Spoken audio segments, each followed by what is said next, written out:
thôn trồng cho VC in thành trồng trang thiệt lộc nó te VC hậu đình hồn te anh tiếng lâu in siama anh ăn thu này nó nghe anh này tí te cần anh hậu vang à thôn trồng VC in thành lâu tổ chỗ này cùng làm trong in bảo rồi cái in muông tổ chân số ZPM VC ZPM sarkarin VC tram tí tổ ya in thành kha cũng in February thả này tí rần tum tí te thom anh nghe mà là opposition làm trong in đủ lâu nó te tension thal YMA tí te mà này anh nghe mà NGO về point thản tí là vợ anh thốp là vợ nỉ tí te bảo rồi chỉ sáng mày khao mà chung về chung tin nỉ te nuôi tu na thatar ni som pan hian in thlang do na sarkar chon an tum chu an ti tlanga an du lo tu te thu la ero achak don lo ti kha chiang ta te chuan VC lam te point an du lova ko ta thu boy an thelu ta an withdraw le thina ti khan an call an ko la ni chung te chu eng tiang a ti chi nge enge ni ang ko ta phut lu veng a chi ni em ti te kha kan thiam ang to kan soi kan tumanga amma sabera chon hei kan ti lan kher hi mi message for wat ko la nia whatsapp ka hu ni do ta ni ka ringa chan chu he kel sei kho a hian kau thran be nan thu te na moran zia chop mai ni arin amani ama ero chu kau thran in official candidate an ne ZPM le MNF candidate ta po an du lo veka ama ro chu MNF atangin pu tu u nau pa nge chu pa chi chu cái chu MNF ka mang em awangin MNF mingin kan ding te ang dam pasavom lal mangai zo la mar pu dam pasavom u nau pa chau ka ding don ti ten ni he chu thu ta kan ni ka ring lo ma sa ka da sham sham chan chu thil soi lok ka du awangin en kho po ni sela MNF ni mo congress ni mo ZPM ni mo party dang po ni sela PC te po ni yang candidate kan nei thi na chuan candidate zong chu an khua mi te khan du mi alovin an kau hran le an khotlang NGO thang khan du mi alovin official candidate hi siam ve the ni ta sela kau hran te hian siam du in siam ta sela ma ni to ka independent a ding te le party ticket a ding ho tam tak hi an thang ngam ti hi ngai to na oma an thana rin am lo ni khothan khata chuan mi hian soi turan sak hop mai VCP an nei nuan ho sak chak tan te lo mu mal nei si lo ti em an ho sak chak te raman nei zau ta em te a soi tur tam mai chu wang chon kau hran hian thlang don ta sela he kelsi kho hi an tir nan mangang tu na me i hemi article ramdara he adik ka ti lawa thu takani po ka ring lo amara chu hi an tir na tha ema ti chuan kau hran hian candidate siam thei ta sela tuna in candidate hau khotina ni ang hi an du lo vek lo po in tam tak hi chu an du arin om lo tlat ani ko sang hian chu wang chuan het tiang te hi ka ngai to uluk don ngai to ve chin ula a ko than ang zong hian candidate siam don sela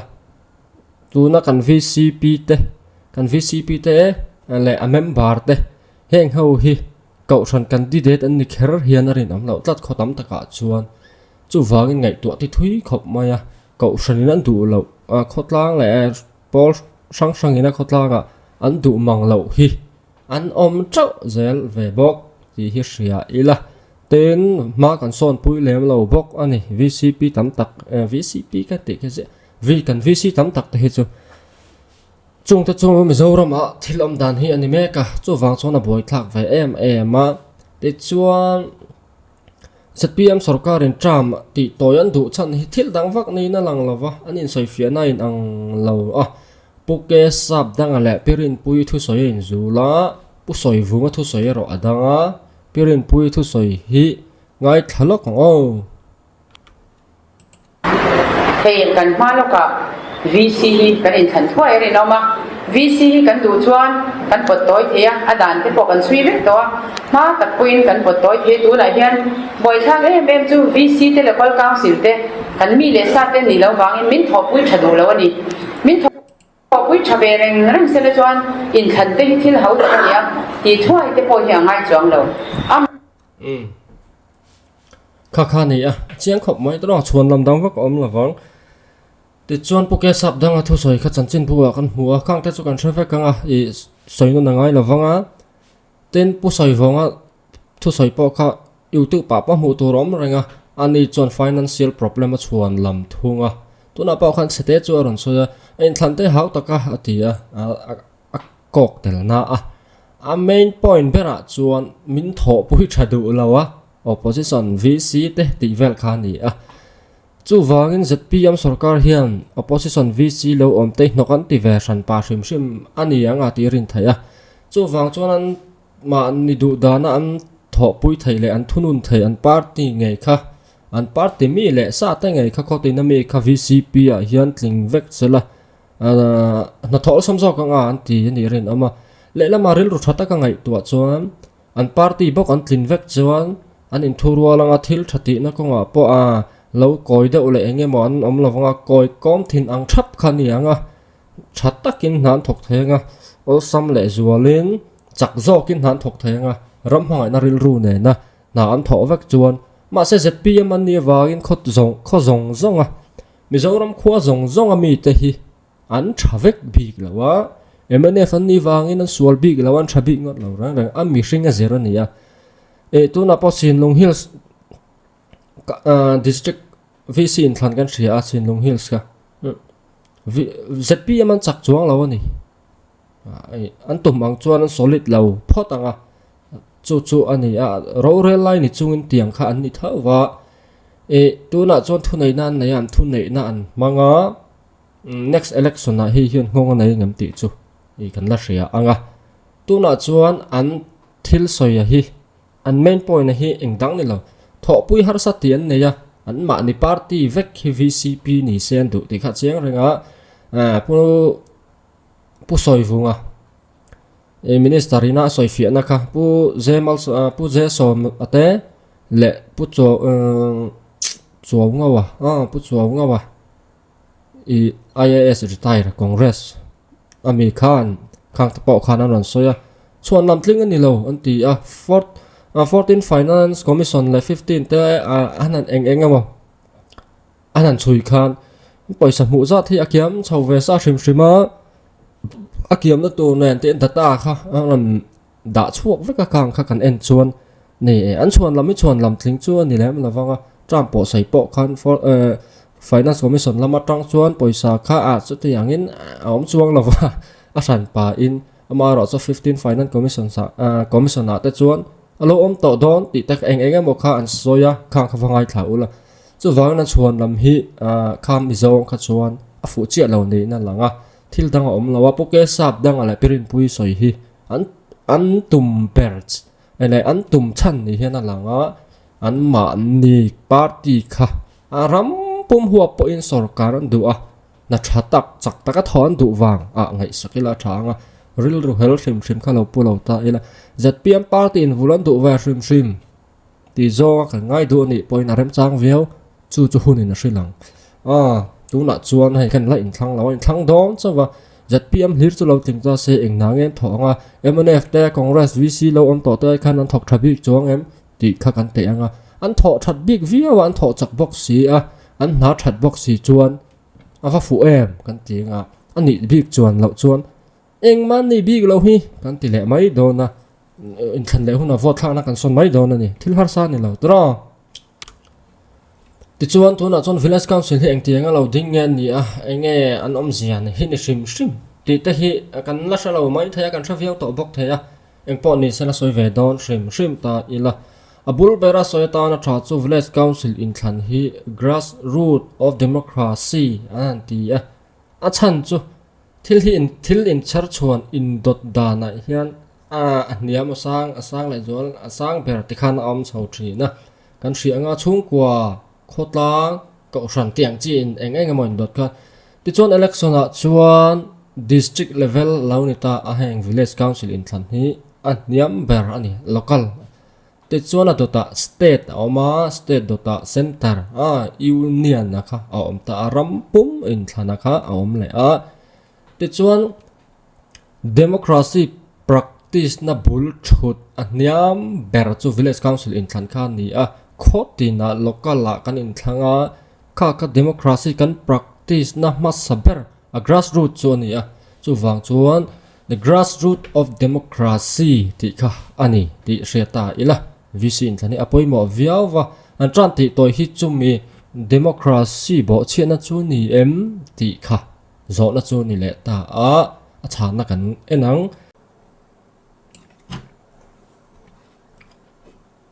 ti chuan vc te chu enga lo din nge ani a eng ang thun ai na nge nei ti ta kha kan enanga cheng da wen hata hian an zia ka eng te hi kan chiar theinam ka thlava chiar ramdan pui hnuai din ani mizolal ten an tlang thut tina thu boy la boy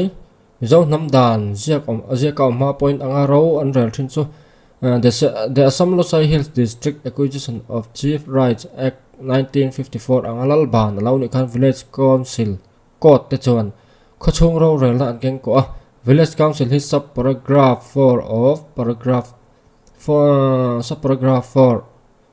of paragraph of the 6th schedule to the Indian Constitution angin April na sare sa ka somga pathum kha number DLC 1/4/53 angin din alo ni ta ani the Losai Hills Autonomous District ATM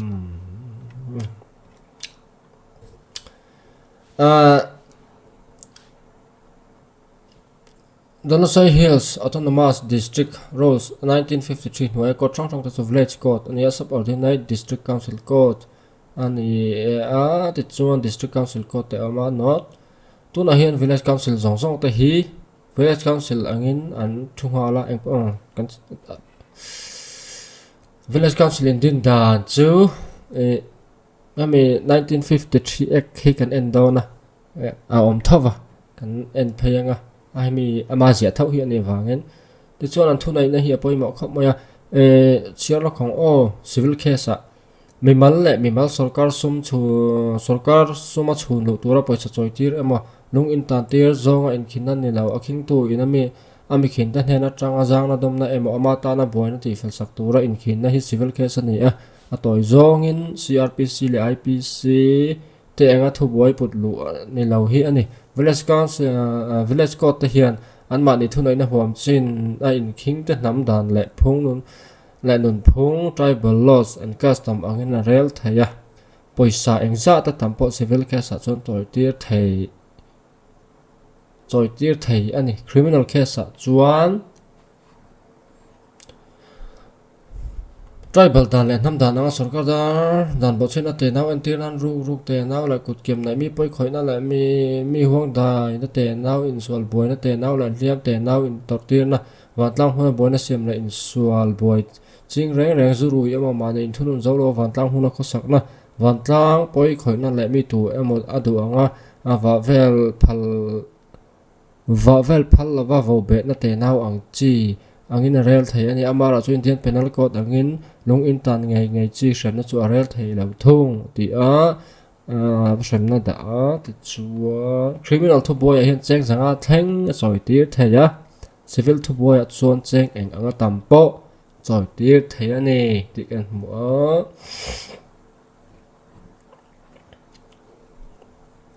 village court roradan village court hian open darbar adu apia vai phalna in ro an rel ang thu boy pulu tu la poi khoi tu apu ami khinte le thu sa tu te po an amang roral dan tlang pu chu hetiang hi ani ang po ni sala cheng sanga thleng mi choi tir thai ani ti kha thu nei sang chu ya super criminal case an ya civil a chuan paisa kha jangna domna kha aput to ten phut zat kha ani in ram lo ti sak ve mai thaya khami kot khan ti kha ani chuan next chuan Hills District Village Council Act 1953 ani hei 2014 khan amena chu po chu kan clear thuak anga poimo zolai en thlang hei poi village council din dan ni khopakhat emo item emo huamen village council awmanga chu sarkarin notification siamen gazeta achuang ti ani chuan VC member nei thei dan turaka khokhata in omzat azirin village council member zat pituk aniang hetiangin in zanhi khum lo khotan member pathum mi pa pani le mai che pakhat in zan hi pakhat atanga zanga chin tan member panga mechia pakhat la mi pa pali ni a in zanga pakhat atanga sang khat in kar chin omna member pasari atanga member pasari aninga mi pa panga le mechia pani ani thunga chuan in sang khat chung lam tan member pakwa nei the ni in an zinga pathum chu mechia ni turani ti alo ni vele ta chu apoi mo visitor ma changa kum kha chu nge in thlan na hi nan subsection trua hian trua mi ang hian section 3 hian kan hmong hian subsection 2 hnuai member zong i hemi dan hnuai sarkar re siam election to village council rules 2014 manga thlan an ni vekang ti anita kalai kha apoi mo the chuan visitor ma zo atanga kum kha chu nge in thlan na hi buat sai tur ani ti alo ni le ta engpon se amendment kha kan endon ani member ni thailo dani kum som ni panga thlin lo chuan adinna kho voter ani lo chuan ma anti nan mi khwal ma ni veng anon om ta atro mi khwal te kan constituency mi an ni lawa kan constituency a vote po an thak thailo chuan kha mi te kha an thlan thailo ti na ni katiang VC member kha kan nei fawin ka hria village council dang member ani chuan mirel rukim lo ani chutiang ani nge ani ti court in emo authority dang emo in apuan chuan lu sai hills engpon said village council din hun chung hi apoi mo le ti chuan hemidan section som hi pang hnuaya tram top ma ati ani ngot lo chuan village council chu an thut khom ma saber atanga chiarin kum nga chung adingang ti ani ama ro chu sarkarin order chua in emo village council hun chung chu bel khoma thasom pariat pel launa pot sei thea ti toy thei bok ha kan hrian poi mo lai chu ni ta ni village council tram pang ai hrim chu kum nga ni ma se sarkarin adu chuan thasom pariat na pot sei thea adu chuan thasom pariat na pot toy thei bok ti na ani chu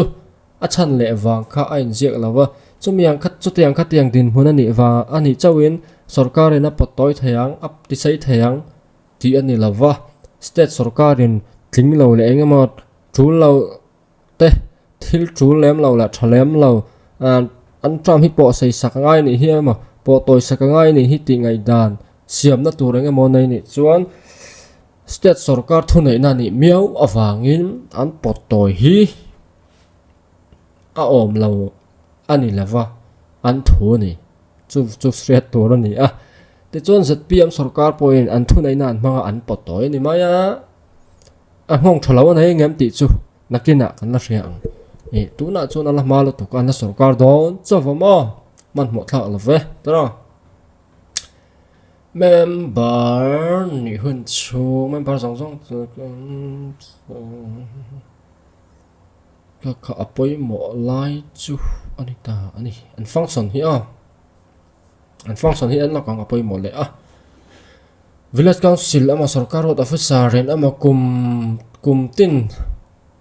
thoma turam akhoram chunga an the thei hi VC thunai na ni aram the te kha ram all am pon mi in hun ten pek mai hi an thunai na ani ti kha ka chu seta ila vantlang thil poi mo atan atul hun apia nga VC chuan hatla ko theya chutiang hatla ko chuan sa khwa na awanga le nam le pol awangin in ensan na om theilo ti tirnan hatla ko ta in rinia ko sabat kan nia tingot kha afulawa an thunai na ni lo inak sabat vak chi ni lo ti ka hriat tur ani kalai kha heta ila ti chuan hatla nga thok du lo chuan run thaya run na chu RS nga ni hei hi zanga punga chu ka enanga hei hi mi an rem ve thei dan sang ber ani kho chunga VC kan ti te hian chu seta ila village council chu an lang tlang tur ani gram sabha van tlang rural income mangin an na thole thu thuk na siam te chu an pharin an soi ho thin tur ani hi tra social audit te hi angai ve hrim an ha thoka tha to atha to kem ti in mi pui van tlang ma an pharanga sum man te engkim po kha an phar tur ani a chutianga an ti lem lo ani phei chuan khaya zo fia fia on ngai mai the chu seta ila kan dikna chanvo la kan thriat tur hi a om ve zel vc hotan chaw ani lawa mi pui dikna chanvo point zep tel ani ti lai seta ila te chon village council zong chuan malak na le na tho te chu sarkar inform siam na mang le du dan angin kumtin voin hi sarkar an thelu je tur ani a report hi state sarkar ne na an thelu du lo chuan sarkar atanga tan pui na le an lo man don tur ang an dong thei big lawang ti a kha power le function of village council ti hi lo om le a an na tho dan tur ran thu nei na chin an thil ti thei na chin khan an tar thale ta a chuan chherok om village development scheme duan state sarkar agency sang atang development na tho local thin kai so an ma ni kho chung a sarkar agency sang te ma so na tur an na tho te lo tan pui an ma ni kho chang kan na tur ma lo lak le an kho ma so na tur sarkar ngen khutlang ma so na tur ta na tho sang zing thei ang bera social audit ti ka van tlang ro rel in kho mina a ho wa na tho an dan en dik hi kha chu apoi mo ani an tinga yam state sarkar in abituk zat property tax mimal le pol ho thil nei hlut zong chu atanga chia lak an thun aina hnuai an ro rela tura registration ti ngai na sang fila sarkar ram tin lang hu ami pui chhor tang kai rem chang sang atanga rem ti tlan nu chia lak public utility chiat rup na thlan chang atul anga chet lak la tran pui na tho state sarkar in man tlom zo ka thil zor chhuat thin na antinan bu fai convert to etc asiam te lo tran pui shileng le in kai chon nat na laka khotlak me pui hum him tu ra tran lak ema sarkar lo tran pui wat achunga tarwan ba ka sarkar mitir tu po lo tran pui a lo tho pui natlang rel dan ti te eng mo oma poi mo le chu chia kon te gram sabha hi poi mo gram sabha an ma ni khota na khotlang le mi pui ei bar zon na ko ma so na program le project om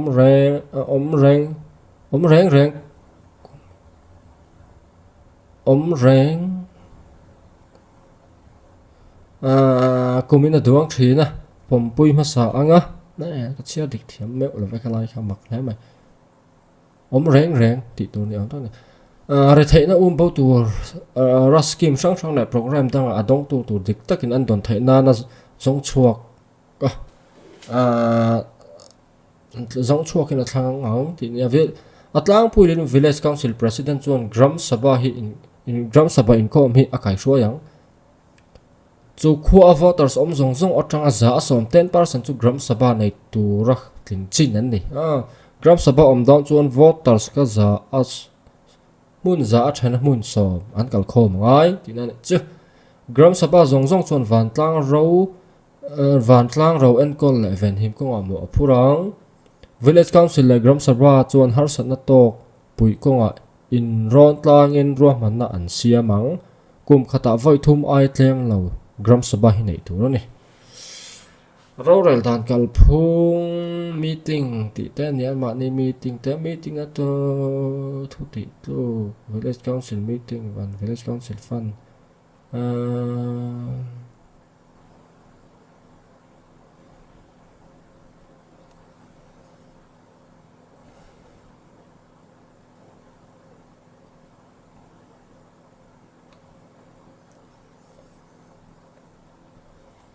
Vice President Secretary Loman so bit liazat Loman remuneration pay kan yang office yang less council to general development tlang au lo Loman sarkar dan bit liang zelin tlang au lo ko par la thlo ro bung ana ram dan poi no din ani hi china kan share kha an Navalo Sahel district kanita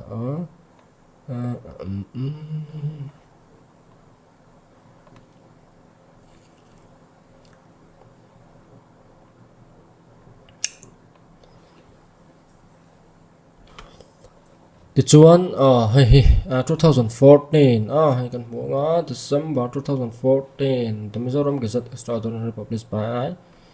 the Alusai Hill District Village Council Act Amendment Act 2014 kha anita so toy Gram Sabha chu electoral roll in register kha khang ho kal khom kan ni voter ID nei lo I kha Gram Sabha akal thei lo tina ni State Election Commission chu section the thom somli panga of Mizoram Municipalities Act ami ang kha ni ti te anita close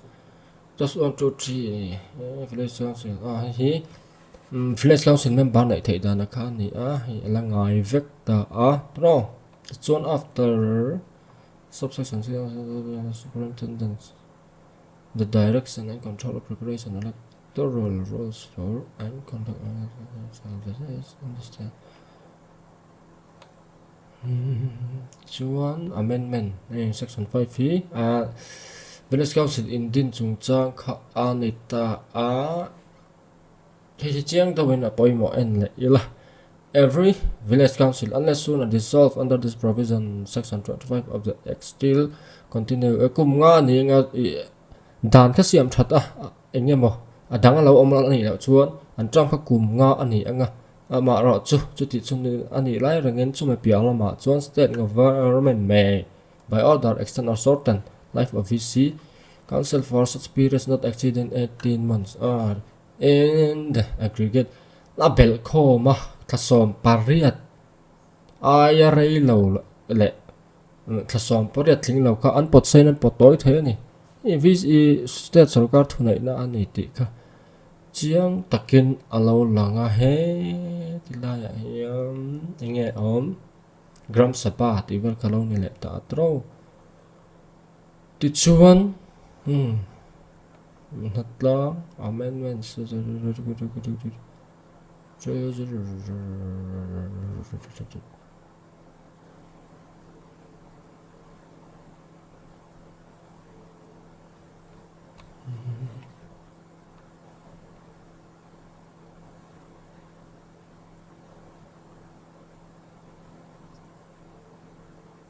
nghe poi mo de amendment presidential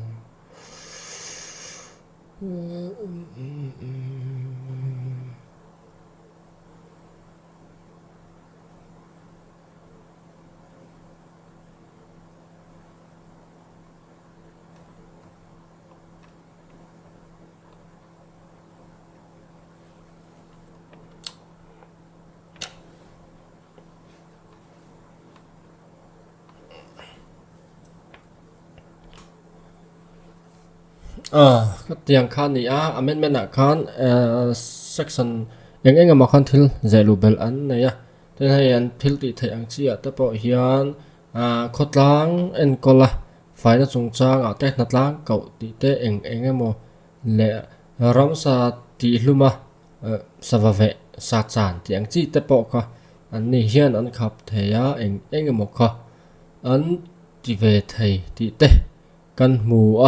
in run ti te kha an thil ti thei lian tlang pui ani boka chu wang chuan vele VC te chu ti te chia ma engemo ni lava mi thu boy rem sak ringot thei an ni lava hau te chu an rem ve thei na engem bot kes lian thap tual tha thu boy ti te le engem chu an khoi tur ni lo shrim ani tiang chi te kan mu chu wang chuan anh đi point anh đi na hi anh triệt về đâu ngay anh halian par so sarkar tanga scheme local chu me lo bo zu lo tho puya ni a lo tlen na tura kho chunga ma lo la kha ani deuh mai eng fan ai watan hu anga eng ama ta tho tur chuan mu thin ang chung te po chu ani om tak ani an mu na te po chu tiang em min lo pa ngai tak nei tura ti na pom chuang lo wa eng ma lo man kha pek tu ran ni ti ni maya te chuan ai visi kan thlang lai do na ni an din mun te kan thria anga in china khan kan soi to kha tax lak khom te eng ma sarkar na tho lo